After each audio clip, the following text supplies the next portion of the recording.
Good afternoon.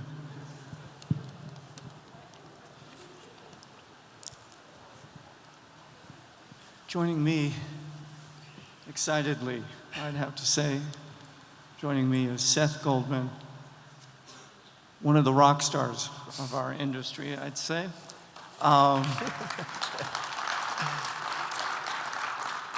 Cliff Feigenbaum, and I'm the founder and publisher of the Green Money Journal, and I'm taking the place of Tim Freundlich, who unfortunately fell ill last week and was unable to attend the conference. So we'll do our best. Let me start by introducing a little bit of the background, Tim's background, Seth background. As the co-founder and TEO of Honest Tea, he also is the executive chairman of Beyond Meat.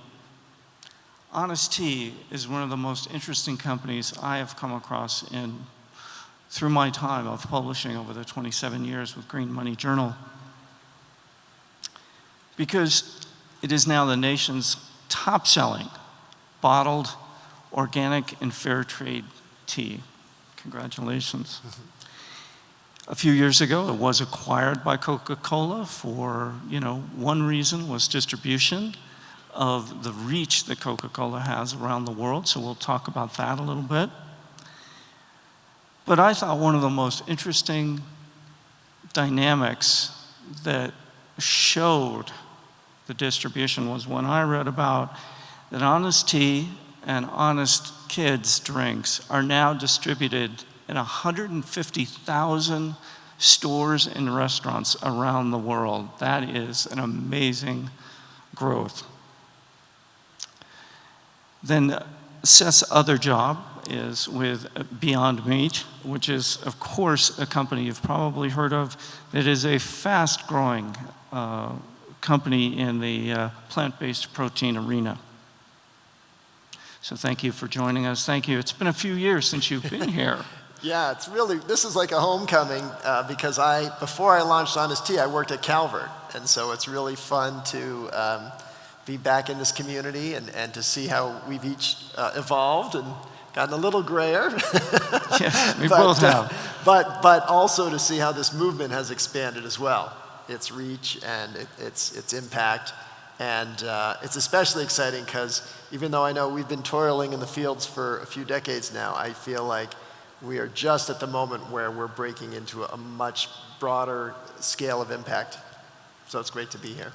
So that journey is something I did want to talk about because I think I've known you the whole time. Yeah. Days of Calvert, yeah. And through Honest Tea, and now with Beyond Meat. So it's been very interesting to follow your career and have you write articles for us. And it's I think the people need to hear a little bit. Our audience, give us a little bit of the inside story of how you chose to leave Calvert and start this small organic tea company.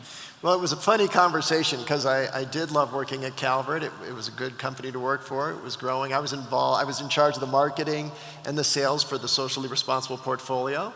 And so I enjoyed the work. I believed in the work. But I had an entrepreneurial itch. And I was really just looking for what was the right idea that I could get excited about. And it hit me actually after I went to New York City on behalf of Calvert to present to a bunch of institutional investors about socially responsible investing. And after the presentation, I went for a run. And this was in New York, so I went to Central Park. And after the run, I went to just a cafe to try to buy a drink to quench my thirst. And I said, there's nothing in this cooler. And I was with a friend of mine. He said, well, what do you mean? There's hundreds of drinks. I said, they're all the same. They all have 100 calories. They're all high fructose corn syrup. No one's making a drink that's less sweet. And I said, I don't know anything about the beverage industry, but I think I'm willing to give this a try. And I reached out to my professor from the Yale School of Management, Barry Nailbuff, and he became my co-founder. And when I had been his student, we talked about this idea and this opportunity. So I said, I'm ready to do something about this. And it was a funny conversation telling both Wayne Silby and then Barbara Krumzik that I was leaving the investment world to go launch an iced tea company. But they were, supportive, and I started, Honest Tea out of my house a few months later with 5 thermoses and an empty Snapple bottle, and I brewed the tea in my kitchen and presented it to a Whole Foods buyer and sold him on the concept, and he ordered 15,000 bottles, which was a little terrifying because we literally had only made it in the kitchen. But that's how we got started in Whole Foods, and we just grew from there. That's amazing. How did the relationship with Coca-Cola start? So we were growing in the natural channel, and we became the best-selling tea in the natural foods industry, and we were getting inquiries from mainstream channels. We were getting inquiries from Target and Safeway. They wanted the product, but we didn't have the distribution to reach them. And so we got to this turning point as a company, which is, and I think this will be an analogy a lot of people in the audience will relate to, is do we stay pure and only focus on our core market, which would be the natural channel, or do we really think what we're doing is important and it needs to be scaled? And that's a theme we'll talk about a little bit later with Beyond Meat as well. And our point of view was, it was never our goal just to sell healthy drinks to healthy people. That if we really wanted to have impact, we needed to democratize this product. We needed to make it available wherever beverages are sold, not just in the coasts, not just in the health food stores. And at the same time, Coca-Cola was going through their own transition point where they saw consumers evolving. They saw there was a whole group of retail outlets that they weren't reaching. And they looked and they did a search of over, they started with 3,000 brands, then they went to 300 brands, and then they went to 20, and then they went to 1, which they thought represented the kind of future they wanted to invest in. And so they had just created a group called the Venturing and Emerging Brands Unit, which reached out to us and said, we're interested. They initially said, would you be interested in working with us? And I said, well, if working with you means an investment, yes. If it means selling to you, no, because this is too early. It's too early in our development. So they came in as a minority investor for 3 years, and that was actually the right model. They'd never done that before. Their normal habit was just to buy it outright, but that was the right model because we kept control of the brand and we scaled the brand with Coca-Cola. And as you know, a lot of times when a company sells to an acquirer, the entrepreneur, goes whatever they do, golfing, fishing, sailing, whatever. I don't do any of those things. And so Coke bought Honest Tea. Coke invested in Honest Tea in 2008, and here we are 11 years later, and I'm still involved in the business because we both agree that it makes sense to have the entrepreneur still engaged in this enterprise. Well, I'd have to say that it was a controversial, I think I said that right, controversial decision at the time. Mm-hmm. I know that I thought, what is Seth doing?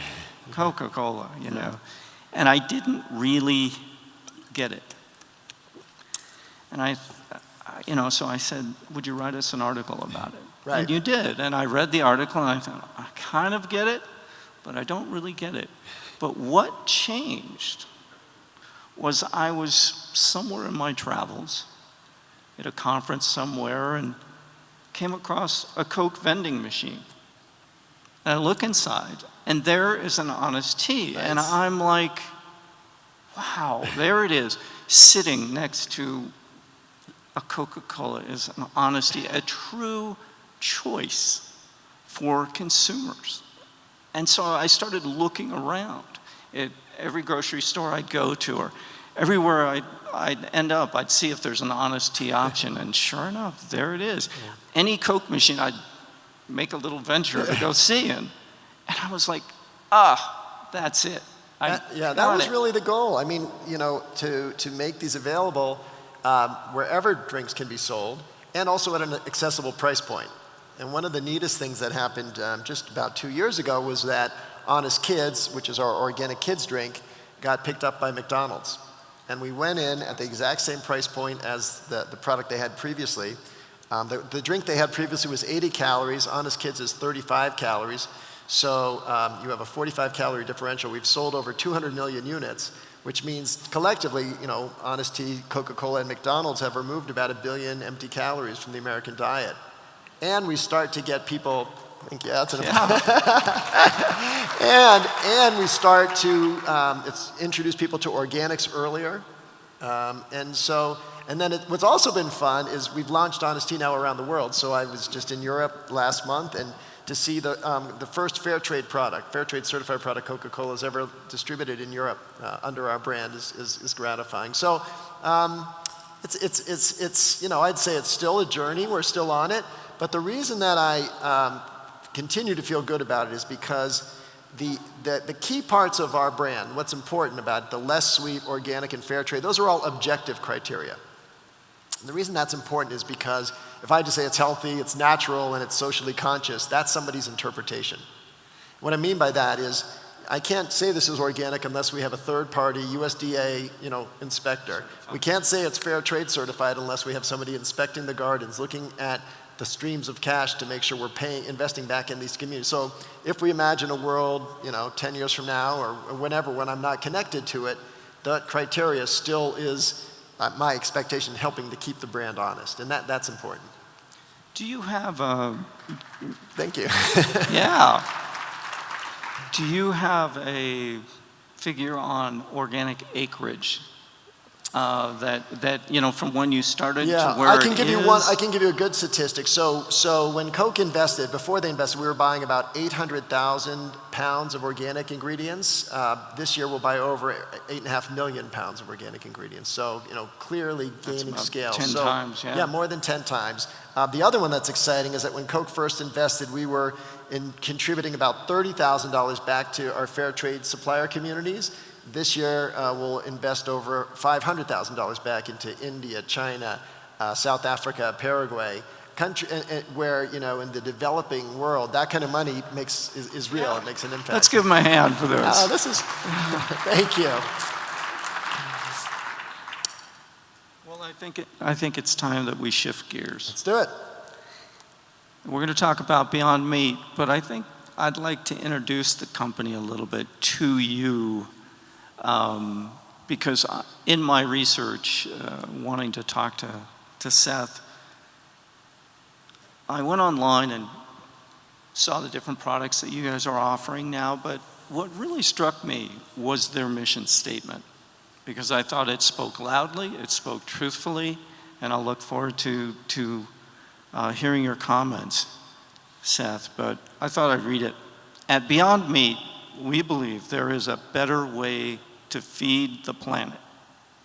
Our mission is to create the future of protein, delicious plant-based burgers, beef, sausage, crumbles, and more. By shifting from animal to plant-based meats, we can address 4 growing global issues: human health, climate change, constraints on natural resources, and animal welfare. Thank you.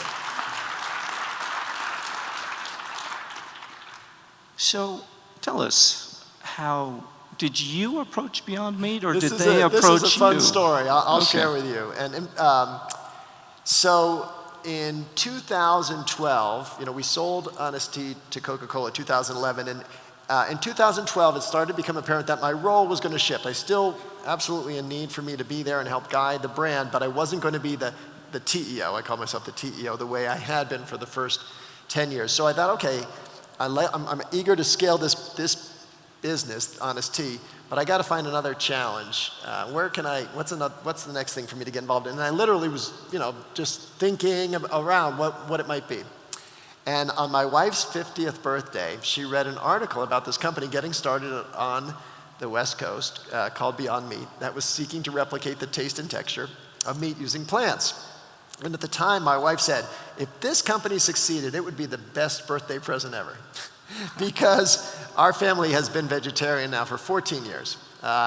We became vegetarian. I have 3 sons. My oldest son, when he was 10 years old, we took him to an animal sanctuary and just had a wonderful time, and he really got friendly with this chicken named George, and it was just very sweet. But then we went home that night, and we had chicken for dinner. And he said, what's the difference between George and what's on this plate? And I said, well, it's not that much different. He said, well, if we can meet our dietary needs without killing animals, why wouldn't we try to do that? And I didn't have a good answer, but I didn't become vegetarian. He did. And over the next 2 years, he convinced his 2 younger brothers, sometimes by force, to become vegetarians as well.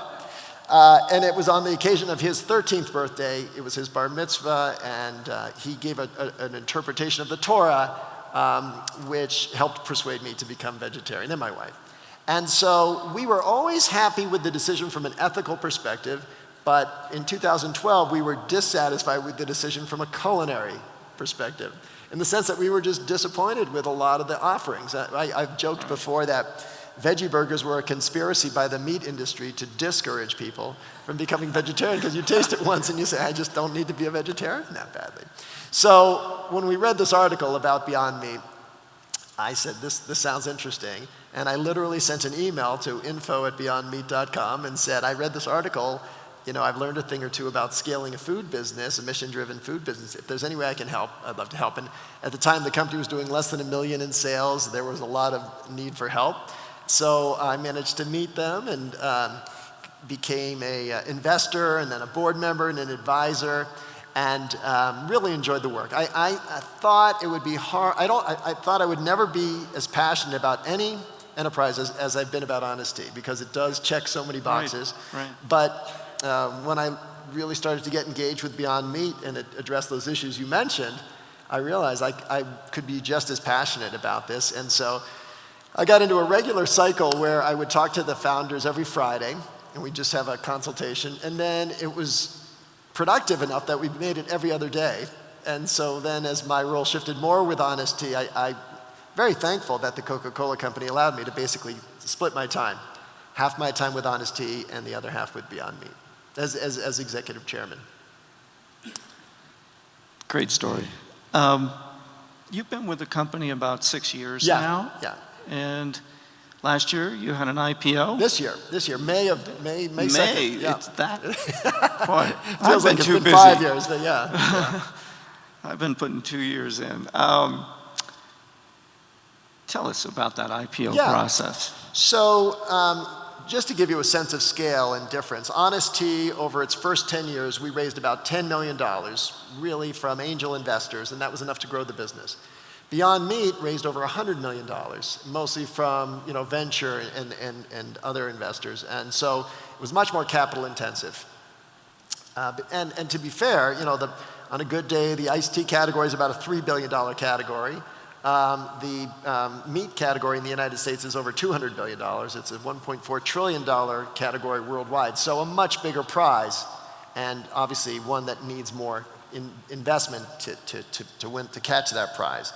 And so we started to look at how we were growing, and we started to look at the scale of the opportunity. And just to sort of put it out there, this is it's the largest category in food.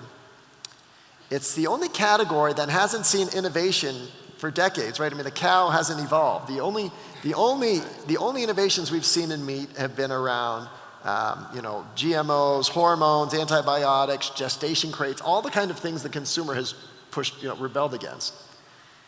It's the only category in food, one of the only categories in food where there's no branding.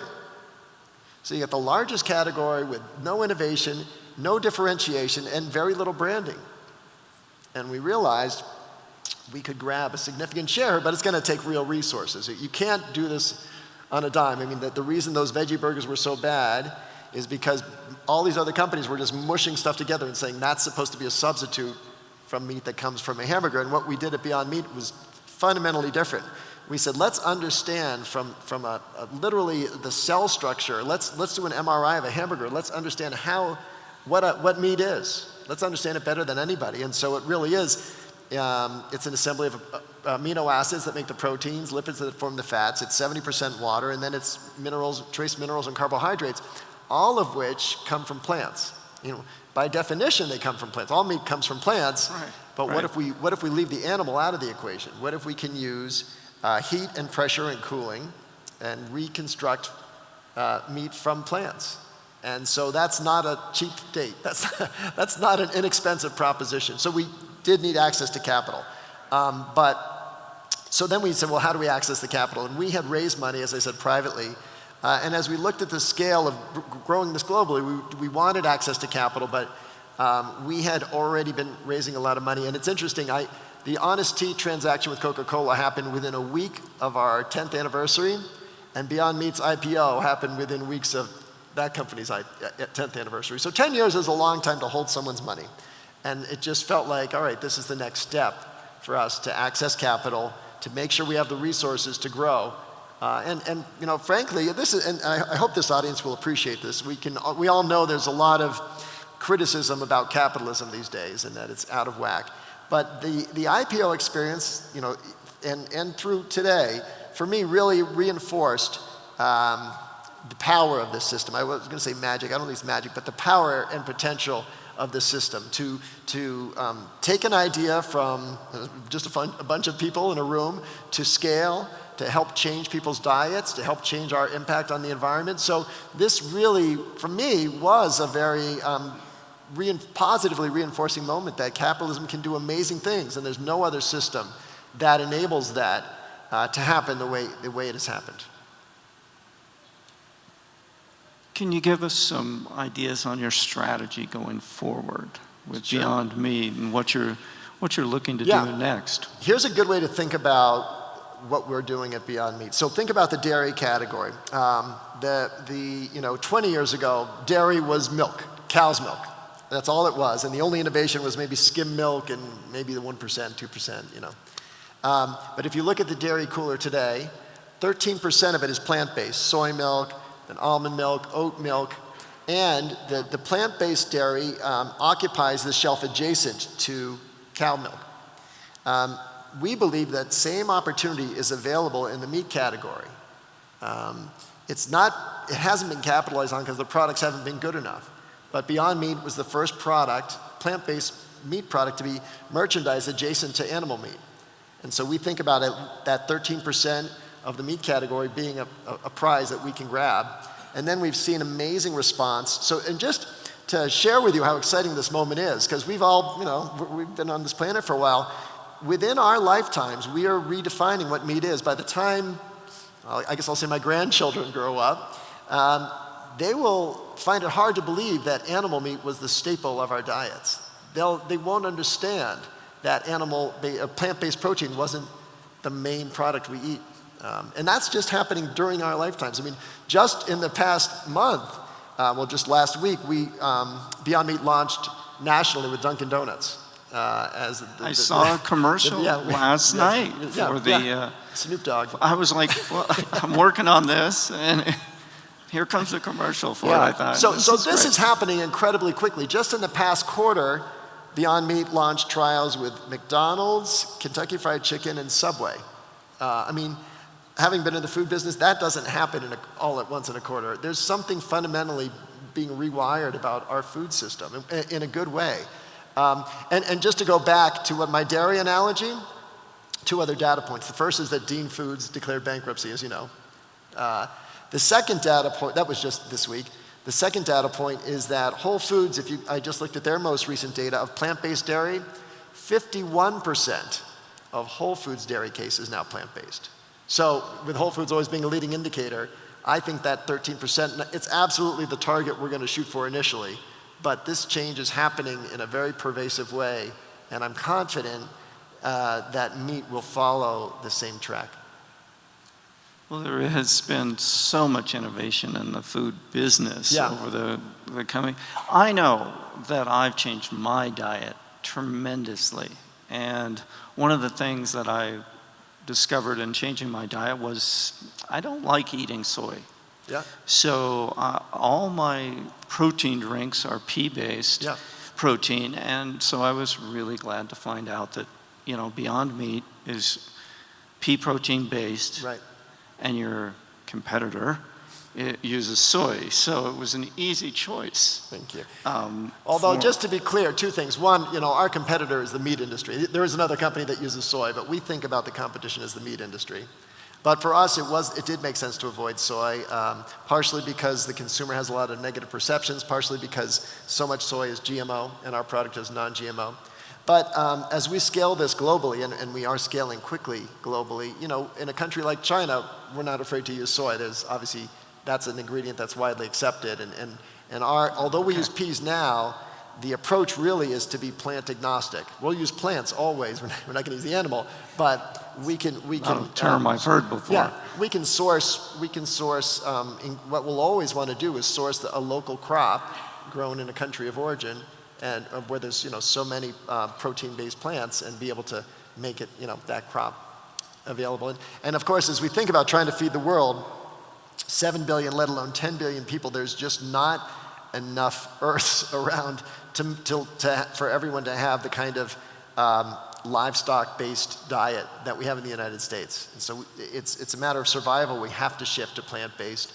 And this actually, because the Beyond Burger uses 99% less water and 93% less land compared to a beef burger, it's conceivable that a country like Bangladesh could feed its population with just, and let them meet the full nutritional needs, but to do it without a livestock industry. Wow. This is, absolutely. I thought I'd ask you a little bit about, along your journey, people, books, who've inspired you in your, business career, and can you tell us? Sure. Well, the person who got me into this whole thing in the beginning was Wayne Silby, founder of Calvert. He found me when I was at Yale School of Management, and I loved his vision of really redefining and helping to reshape an industry, and so I joined Calvert, and so he was a great mentor. Gary Hirschberg, the CEO of Stonyfield Farm, was one of my first board members and still a close friend, and helped me learn about how to take a healthy product and make it mainstream. Another wonderful mentor has been Jeff Swartz, the CEO of Timberland, the footwear and apparel company. He was on my board, and he had this great quote. We were walking down the street one day, and we saw someone wearing a Timberland shirt. He said, "Look at that. This person takes my brand and puts it on their body." He says, "What could be more intimate than that?"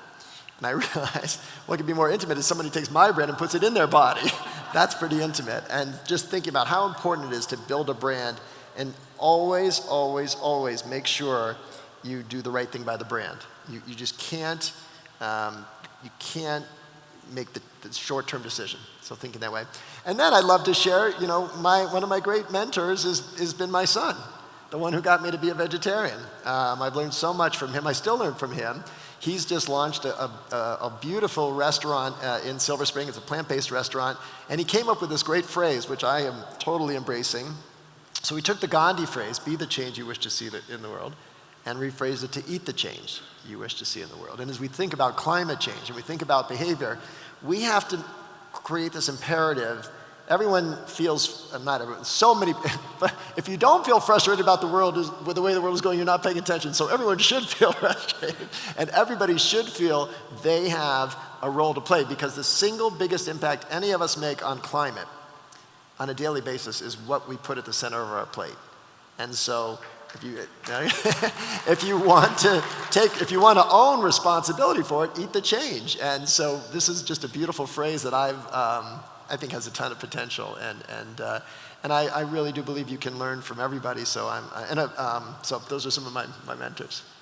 Any books that you would recommend that? I read a lot of different books. The most recent one that I enjoyed was Phil Knight's book, Shoe Dog. Just a fun entrepreneurial story. But the one that always speaks to me is Jack London's Call of the Wild. And the reason I like that is because it speaks to the fact that we are, even though we can dress fancy and sit in a room, we are all animals. We are all, obviously not wild beings, but we all have instincts. And so often, people are raised to ignore their instincts. And I think for me, whenever I can, I try to listen to my instincts. And I do think the things that have gotten me through have been that there's been plenty of moments where there's been pressure, to go along, to even, as we're part of Coca-Cola, to sort of just make the decision that the corporate parent wants you to make. And it was only because I could listen to my instincts enough that, I think the brand still is thriving, and I still feel good about what I'm doing. Well, I think we'll close with one more question. And thank you so much for joining us today. And that is that tonight, for the first time, the conference is giving out a 30 under 30 award. Yeah. To really acknowledge some of the younger people in our industry. And I was wondering if you would give them, who are in attendance, maybe all of us, a piece of career advice. Yeah. So it's interesting, when you go through, when you're in college and then in business, if you go to business school, there's always that tension. Do you go for the work that gives you, the credentials, or do you go for something you believe in? So people say, oh, I'm going to go work for P&G, and then I'm going to go work for, some mission company. And I'm a believer in more ways than one. I'm a believer in the pure play. So one of the things I love about what we're doing at Beyond Meat is there's not compromise to this business. And it was really interesting during the, so having basically sort of grown up in this SRI industry, once we did our road show and I started talking to ESG investors, I realized that a lot of them really are just trying to do less harm. If you're investing in food companies, publicly traded food companies, there just aren't pure plays out there. You're investing in every diversified food company, and every food company is diversified, and as a result, they may have a plant-based division or offering, but that's adjacent within inside a much larger footprint that's doesn't feel as good. So from a career perspective, I think there's no downside to always doing what you believe in. Don't sort of say, I'm going to sort of take a values neutral job so I can gain some skills, and then I'll get to do what I really believe in at some point. Like, life's too short to ever do something you don't believe in. And so my thank you. My advice is start with something you believe in, and you gain so much power from being authentic. You can always be your true self. You never have to, sort of play a corporate game. And that can be scary to do sometimes, because sometimes it means more risk. In business school, all my classmates had, got their recruiting jobs back in December, and I was there in April still negotiating with Calvert to figure out if we had a job for me. And obviously it worked out, but you've got to, so I think the pure play in life and work and in business is the best recipe. I think we'll end there. Thank you. Thank you so much. Really nice to be here. All right, thank you. Thanks for coming.